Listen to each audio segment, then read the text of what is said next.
നിന്റെ പാദങ്ങൾ ലോകത്തിനാശ്രയമായി കൈലാസശൈലത്തിൽ വാണിരിക്കും ശംഭോ കൈവല്യമേകണേ നമഃ ശിവായ.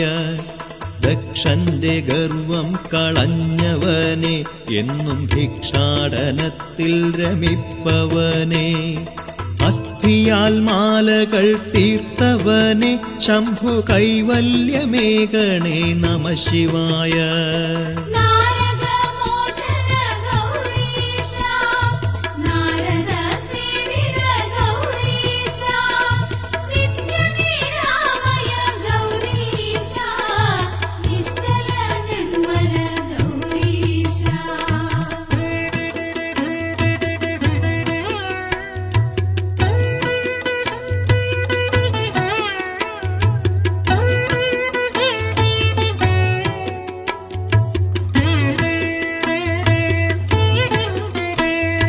സാംബ സദാശിവ ദിവ്യരൂപം തൊഴാം കാമ്യവരപ്രദ വന്ദ്യരൂപം പന്നഗഭൂ